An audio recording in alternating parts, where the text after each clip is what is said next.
Hey, it's John. Welcome back to the show, and welcome to my album ranking on Jason and the Scorchers. Jason and the Scorchers is a band that I have loved for a few decades. They were one of the bands that started cowpunk, the combination of country music with the passion and the fire of punk, and a lot of rock and roll in between. Wonderful band, should have been bigger than they were. And the 1980s, I remember seeing them on MTV and I loved them. Although I didn't get their first album until 1996, but I'll go into that in a little bit. This band has 6 studio albums and they have 2 EPs. I don't have the Reckless Country Soul EP from '82, and I know that was re-released on Mammoth Records later, but I do have Fervor as part of a collection that I'm going to talk about in a little bit. So let's get into Jason and the Scorchers. The original lineup, and I'll go into the band, the albums that had different members, were Jason Ringenberg on lead vocals, guitar, and harmonica. Warner Hodges on guitars, but on some other albums, he's playing mandolin, he's playing pedal steel, he's playing a lot of acoustic guitar, as well as electric guitar. Jeff Johnson on bass guitar, and Perry Baggs on drums and percussion. Jason, Warner, and Jeff are still with us today. Perry Baggs sadly passed away in 2012 after struggling with diabetes for over 20 years.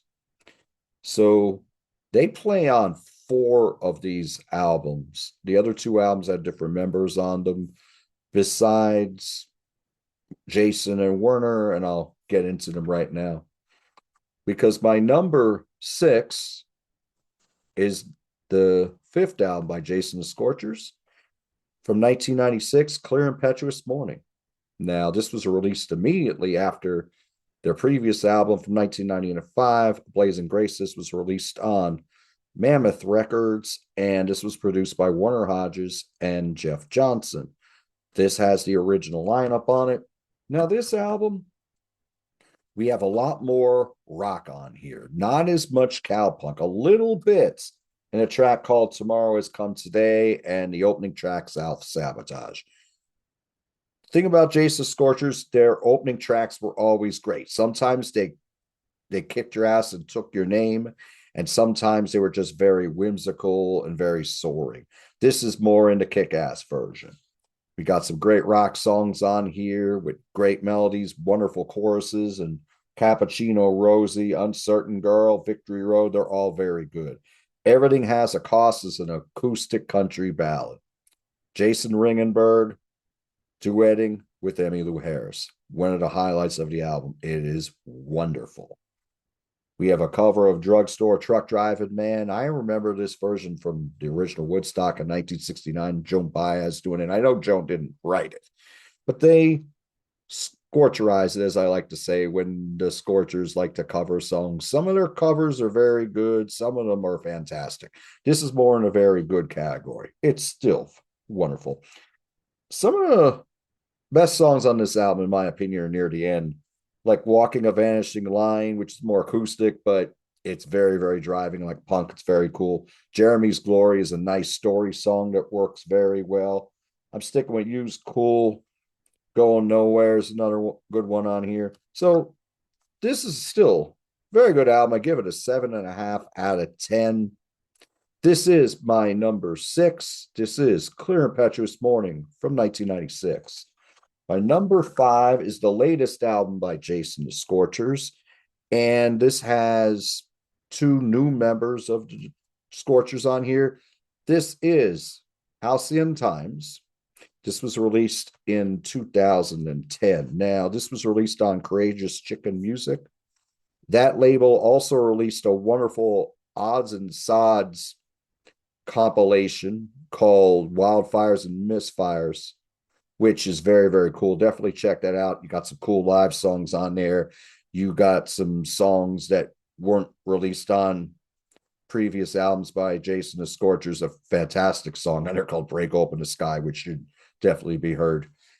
It's a very cool compilation. I don't have that here, but I burned it from eMusic many, many years ago. This album, production's very hot on it. Talk about the loudest wars of the 2000s, 2010s. You got that on here, but not enough to deter you from enjoying this album. As far as the more punk songs, you got some on here. Rip roaring opening track, a Moonshine Guy releasing Celtic Prisoners. That has that same kind of feel, as does the closer. We've got it going on. Better than this, which would have worked as a perfect closer. This has Warner on the lead vocal. This kicks ass. Very, very high energy. Awesome track. Mona Lee's very, very catchy. Great chorus on that.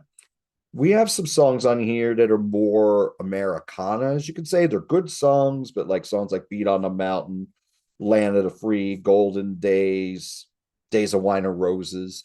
They don't rock nearly as hard. They're well-written songs, but they're mellower by Jason the Scorcher standards. Still good, though. Twangtown Blues is very cool because it starts out as acoustic blues and it stays that way until the chorus. Then the chorus gets punk and then it goes back to being acoustic blues again. It's a very cool tune. There's a lot to really enjoy on here. You have songs, a lot of co-writers on here, not your professional songwriters, but just real strong, passionate songwriters like the wonderful Dan Baird, best known for being in Georgia Satellites, his wonderful solo career. And with Homemade Sin, him and Warner Hodges been leading Homemade Sin for quite a while at this point. And he actually does a lead vocal. It's actually a duet on When It Gets So Easy to Lie to Me, which is an acoustic rave up that works very well. And you have Jason on the first verse and you have Dan on the second verse. We have songs written here with David Walls and Tommy Womack as well, but it sounds purely Scorchers. It's very, very cool. This was produced by Warner Hodges and Brad Jones. This is my number 5, Halcyon Times from 2010. Okay, my number 4 is the band's third album, and this was an album that I discussed with Peter Kerr on his wonderful YouTube channel, Rock Daydream Nation. I'll put a link to that video in the description. We talked about this album, and Peter had gotten to see Jason the Scorchers when they toured Australia. I never got to see them live. They played close to my home, and I didn't notice until many years later. They play at the station in Wilkes-Barre, Pennsylvania. Now, a friend of mine, her name is Bette Del Sando. She used to be a runner for them back in the 80s. So she met Jason Scorcher. She said it was one of the best shows she ever saw in her life. And she saw a lot of great shows. But anyway, getting back to Thunder and Fire. This was released in 1989. This was released on A&M Records. This album has more of a hard rock production to it. This was the only album recorded by Jason the Scorchers as a quintet. This was the band that did this album. Now, we already have Jason on vocals and harmonica, no guitars on here, but we have Warner Hodges on guitars and mandolin. We have Perry Baggs on drums. We also have Ken Fox on bass and Andy York on guitars, piano, dobro, and acoustic guitars. This was produced by Barry Beckett's. Now, When the Angels Cry is more of a whimsical opener, and it's got this soaring chorus, which is wonderful. Now to Your Mind should have been played all over, maybe at least country radio in 1989. If they could play the Kentucky Headhunters, how can they not play this kick-ass anthem in Now to Your Mind? Wonderful track. You Got Away With Me is very, very spirited and hard rock, and it kicks ass. Other songs on here that hit like a truck or Lights Out, Bible and a Gun, which is wonderful. This is a song that Jason co-wrote with Steve Earle. 6 Feet Underground is excellent. No Turning Back is more the acoustic tearjerker around here. And Close Up the Road has more of that kind of feel. I wouldn't say that's more country than it would be a ballad, but it's very good. And Find You's another cool track. My Kingdom for a Car, the Phil Oakes cover, very, very cool version. This is more than a very good. I'll go into the great Jason the Scorchers cover in a little bit, but very, very good album. It didn't sell. I don't know if A&M didn't know how to market them. I mean, at this time, hair metal's pretty big and R&B's pretty big and hip hop, and Bobby Brown, Paul Abdul were over the radio, and Jan Jackson. So this is my number 4. This is Thunder and Fire from 1989. Number 3 It's probably the biggest selling album by Jason the Scorchers. This is their third album. This is from 1986, and this is still standing. This was produced by Tom Werman, who you may know him for producing many, many albums in the hard rock genre. He produced some stuff for Cheap Trick. He produced Motley Crue, among many other bands. This definitely has more of an 80s sounding production, gated drums on here. It is a little, the only one you could say is a little slick on the production side. Still, songs are very good. They did take away some of the punk on here. As far as like hard hitting songs, Ghost Town and Shotgun Blues are probably the hardest hitting tracks on the album. Golden Ball and Chain is the opener. That was a single, and that is more whimsical with a wonderful chorus on there, great backing vocals on there. Crashing Down's very, very cool. That sounds like something you'd hear on Rock 107, WECX FM, Scranton, Wilkes-Barre's home of rock and roll. 19th Nervous Breakdown, covered a Rolling Stones song. They do a good job with this. It sounds a little reined in compared to the Stones version, to be honest. I like the Stones version more. It's good. Good Things Come to Those Who Wait is a wonderful ballad on here. Ocean of Doubt, more acoustic, darker, very cool. Take Me to Your Promised Land is a pretty heavy closer. Very, very good. So My Heart Still Stands With You is a great track on here. This one is the remastered version from 2002. Greetings from Nashville is a great track, is a bonus, as is the cover of Route 66 and a great instrumental in The Last Ride. Very, very good album. This is my number 3, still standing, from 1986. My number 2 is considered Jason the Scorcher's comeback album. This came out 1995 on Mammoth Records, A Blazing Grace. And this is a blazing album. And I'll tell you what, I made a boo-boo when I did my 1995 10 favorite albums. This and maybe Y&T's Musically Incorrect would be battling out for the number 10 spot. I should have at least mentioned this as an honorable mention. This is a kick-ass album. I give it a 9 out of 10. It is wonderful. We got the original lineup back on here. Very well recorded. This is produced by the band. This is tighter.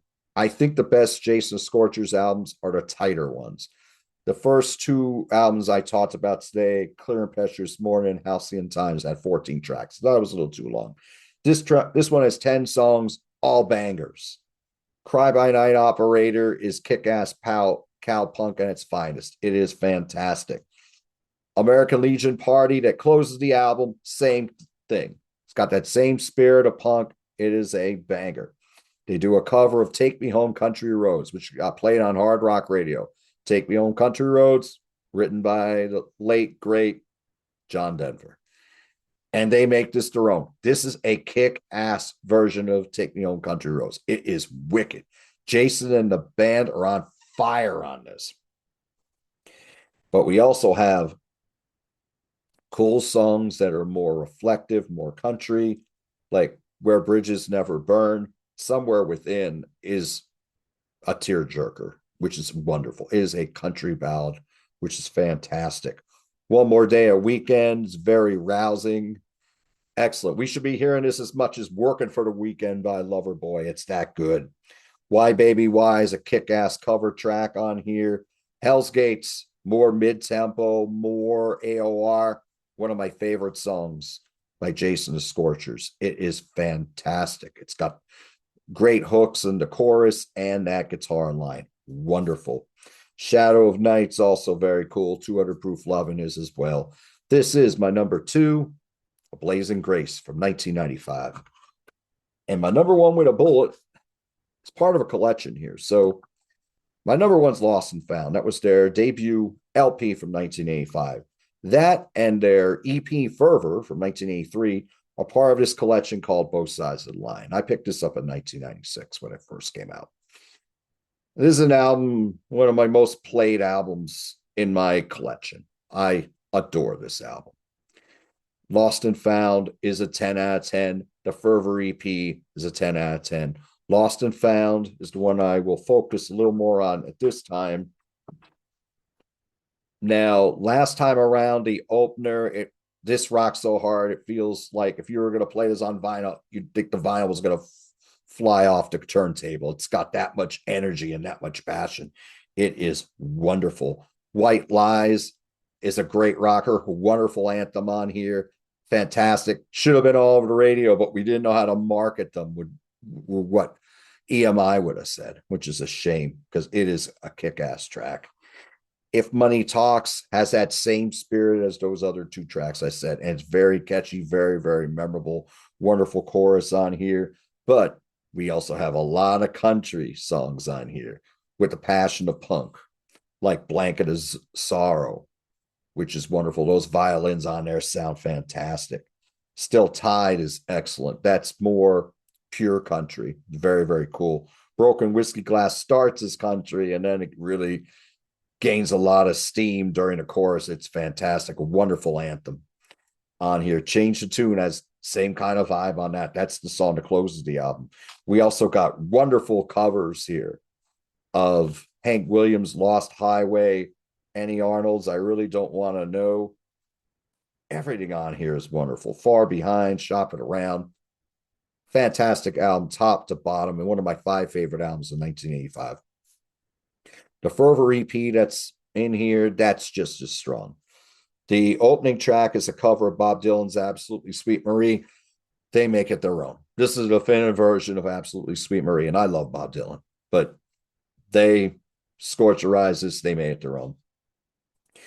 Help There's a Fire is very comical, very, very catchy. It's awesome. I Can't Help Myself is rip roaring. Hot Nights in Georgia sounds more like Southern rock. It is so passionate, so catchy, so many great hooks on it. Harvest Moon is more acoustic, and then it stays very classy throughout, but it's very, very, very memorable track. Very, very cool. 2 of my favorite songs are on here by Jason the Scorchers. Pray for Me, Mom, I'm a Gypsy Now, which is a tearjerker of the highest order. This could have been a country classic. It was released in the 1960s or 70s. It's wonderful. Both Sides of the Line is my favorite song by Jason the Scorchers, period. This is fantastic. Definitely more punk. That rhythm section of Jeff and Perry destroy on here.